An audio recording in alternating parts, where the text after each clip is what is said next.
Hello everyone, welcome back to my channel and let's start to our topic that is microbes in human welfare।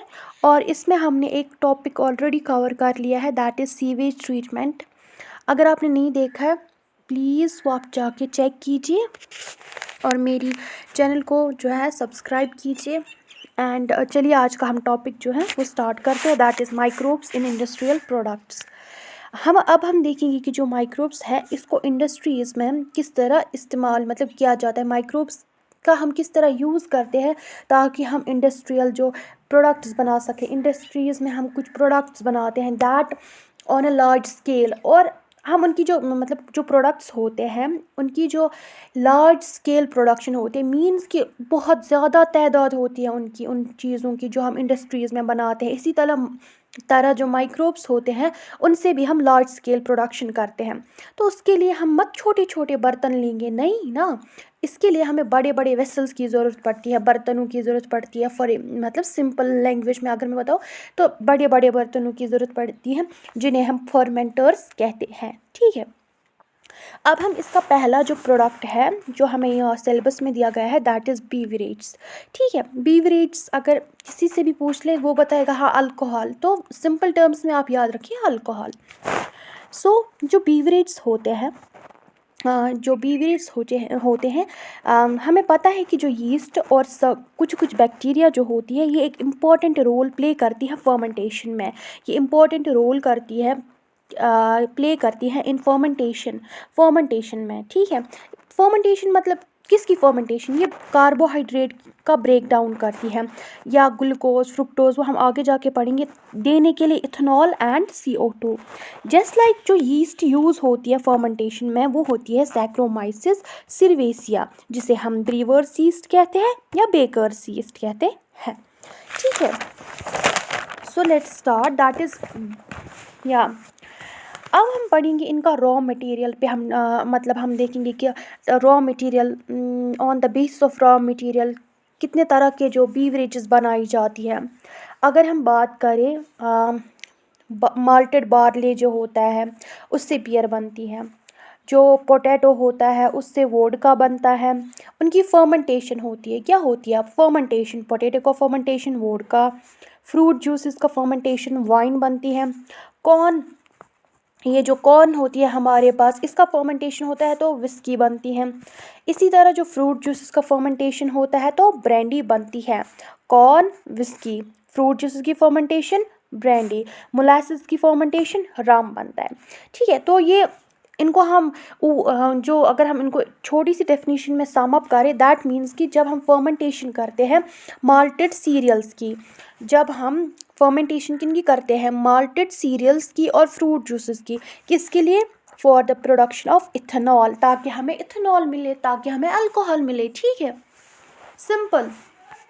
हम fermentation करते हैं malted serials की, fruit juices की, only for the production of ethanol. It is in the NCERT, ये NCERT में given है। ठीक है, सो मैं ज़्यादातर कोशिश करती हूँ मैं आपको NCERT पढ़ाऊँ because that is very important. मैं एक्स्ट्रा कुछ भी नहीं बताती, बट जहाँ पे मुझे लगता है एक्स्ट्रा की ज़रूरत है वहाँ पे मैं थोड़ा बता देती हूँ। ठीक है, ये हमने पढ़ा depending upon the raw material क्या क्या ज़रूरी है। तो मैं फिर से यहाँ बताती हूँ माल्टेड सीरियल्स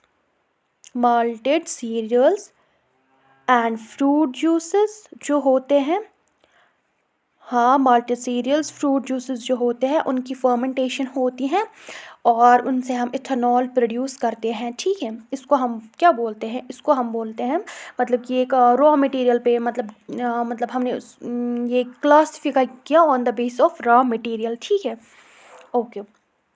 सो अब हम जो है अब हम इनको now we have to, yes ये मैंने ऑलरेडी पढ़ा है जी, पहले हमने रॉ मटेरियल पे देखा कितने ये हैं। अब मैं आपको बताऊंगी कि depending upon the type of processing कितने अल्कोहल्स बनते हैं on the base of processing, उनमें कैसी प्रोसेसिंग होती है। फॉर एग्जांपल वाइन और बियर जो बनती है वो विदाउट डिस्टिलेशन से बनती है। अभी मैं बताऊंगी, एक्सप्लेन करूँगी डिस्टिलेशन। और विस्की, ब्रांडी, वोडका, रम, और इनमें डिस्टिलेशन होती है, इनको हार्ड लिक्वर्स भी कहा जाता है। ठीक है, इनको हार्ड लिक्विड्स भी कहा जाता है। अभी मैं आपको एक्सप्लेन करूँगी distillation, with distillation, without distillation. With distillation जो होती है, विद डिस्टिलेशन अभी जो जो डिस्टिलेशन जिनकी होती है उनको हार्ड लिक्विड्स कहा जाता है। वहाँ पे जो परसेंटेज ऑफ अल्कोहल जो होती है वो बहुत ज़्यादा हाई होती है। हार्ड लिक्विड्स किन्हें कहा जाता है? जिनकी परसेंटेज ऑफ अल्कोहल जिनमें ज़्यादा होती है, ठीक है, उनमें ज़्यादा होती है। Understand? Yes, okay, then we have, yeah, so let me tell you first that ये थी दो तरह से जो है हम क्या कर सकते हैं, हम पता लगा सकते थे कि कितने डिफरेंट टाइप्स ऑफ अल्कोहल्स बनते हैं। तो आप अच्छे से देख ले पहले यहाँ पे डिस्टिलेशन, विदाउट डिस्टिलेशन कौन कौन है, वाइन और बियर, एंड विद डिस्टिलेशन कौन है, ठीक है।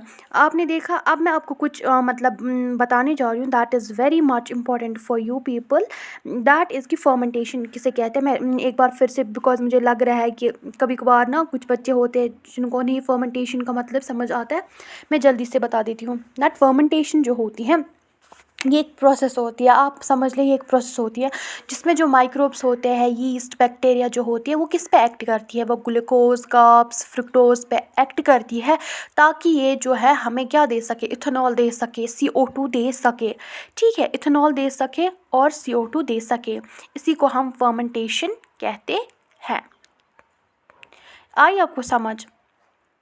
यस, या दिस इज कॉल्ड फर्मेंटेशन, उसी को हम फर्मेंटेशन कहते हैं। Okay, going back to, give me a second, we are going back to our topic that is, या now we will go to like fermentation किस तरह से होती है। दो टाइप्स है फर्मेंटेशन के, या सॉरी 3 टाइप्स है फर्मेंटेशन के, that is batch culture and continuous culture. अब हम बैच कल्चर के बारे में पढ़ेंगे। ये एक क्लोज्ड सिस्टम इसको भी कहा जाता है। फर्मेंटेशन इस तरीके से भी की जाती है, जब हम प्रोसेसिंग स्टार्ट करते हैं, जब हम इसमें सारी प्रोसेस स्टार्ट करते हैं, फिर हम वहाँ से बाहर से कुछ भी नहीं ऐड कर सकते न्यूट्रिएंट्स, ठीक है। एक बार स्टार्ट हो गई प्रोसेस तो स्टार्ट हो गई। फिर है कंटिन्यूस कल्चर, ये एक लॉन्ग टर्म ऑपरेशन है जिसमें हम ओवर मेनी ये बहुत वीक्स तक भी चलता है, और इसमें न्यूट्रिएंट मीडियम ऐड करते हैं। जब स्पीड इंक्रीज, इसने पकड़ ली स्पीड और ये प्रोडक्ट देने लगा, तो हम इसमें ऐड करते हैं न्यूट्रिएंट्स और यहाँ से प्रोडक्ट्स भी ले जाते हैं। इसको कंटिन्यूस कल्चर कहते हैं, क्योंकि वहाँ से हम प्रोडक्ट भी ले जा रहे हैं और यहाँ से ऐड भी कर रहे हैं। Now there is like it is just like written as like this: long term operation over many weeks, nutrient medium is added as fast as it is used, and the overflow is harvested. You can see that. Okay, yes. Now the third is fed batch culture. It means कि fed batch culture जो एक type of fermentation, इससे हम ऐसे भी करते हैं। इसमें जो द पीरियड ऑफ ग्रोथ जो होती है, द पीरियड ऑफ ग्रोथ जिसमें हम माइक्रोब्स को ग्रो करते हैं, इसको थोड़ा बढ़ाया जाता है। जब हम किसी चीज़ पे हम माइक्रोब्स को ग्रो करवाते हैं, उसको बढ़ाया जाता है, और उसमें न्यूट्रिएंट्स को ऐड नहीं किया जाता एट बिगिनिंग पे हम न्यूट्रिएंट्स को ऐड नहीं करते हैं, जब तक ना थोड़ी बहुत कॉन्सेंट्रेशन हो जाए, जब ना थोड़ी बहुत प्रोसेसिंग हो जाए, तब हम ऐड करते हैं एट लो कॉन्सेंट्रेशन पे, मगर पहले ही हम नहीं ऐड करते हैं। Now just we will go to antibiotics, just give me a second, sorry please, yeah okay, yes. Now we will go to antibiotics. इसका दूसरा जो ये पार्ट है, प्रोडक्ट है, हमें इंडस्ट्रीज़ में ये दूसरा प्रोडक्ट है एंटीबायोटिक्स। आपको सबको पता है what is antibiotic, like we take them orally, right? And so I think everyone knows what is antibiotic, so I'm going to write it here, that जो भी NCERT में लिखा है मैं उसको बता देती हूँ। Antibiotic, anti means against, biotic means life, against life, antibiotic means against life। तो आपको लगता है क्या ये सही है? अगेंस्ट लाइफ, किसी की ज़िंदगी के अगेंस्ट है ये, किसी की ज़िंदगी के लिए ख़तरा है ये। हाँ, क्या आपको लगता है ये सही है? 100% ये सही है, मगर आपको पता है किसके against? In context of disease causing organism. किसके लिए है खतरा? ये डिजीज कॉजिंग ऑर्गेनिज्म के लिए खतरा है। It is threat to disease causing organisms, ठीक है, अगेंस्ट डिजीज कॉजिंग ऑर्गेनिजम्स, ठीक है, वेरी गुड। अब हम इसकी जो है डेफिनेशन पे आते हैं, जो सबको पता है एंड आई होप सबको पता होगी, right. These can kill or retard the growth of disease causing organism। ये एक तो कम कर सकता है डिजीज कॉजिंग ऑर्गेनिज्म की जो ग्रोथ है उसको कम करता है, और कभी कभार तो ख़त्म ही कर देता है, ठीक है। अगर हम देखें एंटीबायोटिक हमारे लिए क्या है, हम ह्यूमंस के लिए क्या है, इट इज़ प्रो लाइफ। ये हमारी लाइफ को आगे बढ़ा रहा है, क्यों? ये डिजीज कॉजिंग ऑर्गेनिज्म को ख़त्म कर रहा है, ठीक है। सो अब हम बताएंगे आपको कि जो पहला, हाँ yes yes sorry, penicillin. penicillin, it is the first antibiotic discovered, it is the first antibiotic discovered. पहला ऐसा एंटीबायोटिक है जो डिस्कवर किया गया था, ये Alexander Fleming. But it is a chance discovery. What it is a chance discovery, it is a chance discovery.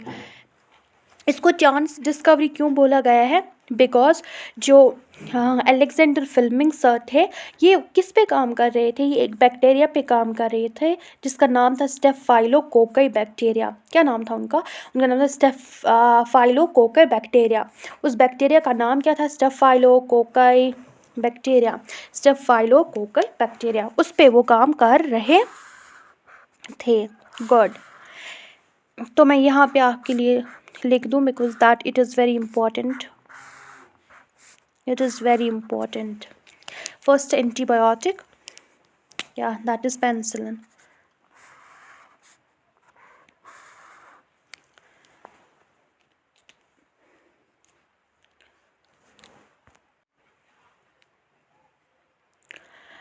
अब मैं आपको बता दूं, जो अलेक्जेंडर फ्लेमिंग सर थे किस पे काम कर रहे थे? स्टेफाइलोकोकई बैक्टीरिया पे।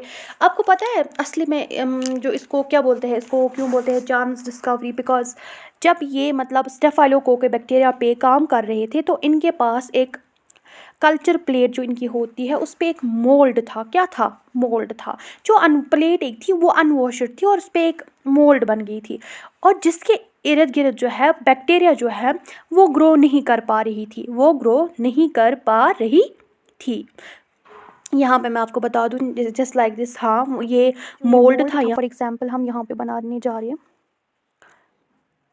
यहाँ पे जो था ये एक अनवॉशड प्लेट थी, यहाँ पे अनवॉशड प्लेट थी किसकी, जिस पे वो वर्क कर रहे थे, वो थी स्टेफाइलोकोकई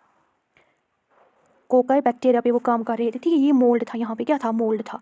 तो जो हर जगह पे जो थी, यहाँ पे भी बैक्टीरिया मतलब ग्रो कर रही थी, ग्रो यहाँ पे नहीं कर रही थी, इस जगह पे नहीं कर रही थी। Not growing, bacteria was not growing dear. मगर इसका जो रीज़न था, यहाँ पे जो बैक्टीरिया है वो ग्रो क्यों नहीं कर रही, इसका रीज़न क्या था? इसका रीज़न यहाँ था, यहाँ पे ये जो दैट ये मोल्ड जो है ये प्रोड्यूस कर रहा था कुछ, ये मोल्ड जो है ये प्रोड्यूस कर रहा था, मोल्ड वॉज प्रोड्यूसिंग केमिकल, ये एक केमिकल प्रोड्यूस कर रहा था जिसकी वजह से ये जो बैक्टीरिया है ग्रो नहीं कर रही थी। बैक्टीरिया वॉज नॉट ग्रोइंग, जिसकी वजह से जो है बैक्टीरिया ग्रो नहीं कर रही थी, जिसकी वजह से बैक्टीरिया ग्रो नहीं कर रही थी। So I will show you. Yes, यहाँ पे जो हमने बताया, मैंने आपको भी बताया, जो बैक्टीरिया है, यहाँ पे मैं साइज रख लेती हूँ छोटा, बिकॉज आई नीड छोटू। यहाँ पे जो मोल्ड हो, यहाँ पे आप देखिए मोल्ड जो था ये यहाँ पे है, ठीक है। हर मतलब इसके जो मोल्ड जो था, जहाँ पे मोल्ड था वहाँ पे बैक्टीरिया जो स्टेफिलोकोकई बैक्टीरिया जो थी वो ग्रो नहीं कर रही थी। इसका रीज़न क्या था? इसका रीज़न था कि ये मोल्ड जो है ये कुछ केमिकल्स प्रोड्यूस कर रही है जिसकी वजह से यहाँ पे बैक्टीरिया ग्रो नहीं कर रही, और इसका नाम क्या रखा? Penicillin notatum, sorry it is Penicillium notatum. क्या नाम रखा इसका? पेनिसिलियम पेनिसिलियम नोटाटम, ये आपको याद रखना पड़ेगा। क्या बोला था? Penicillium notatum.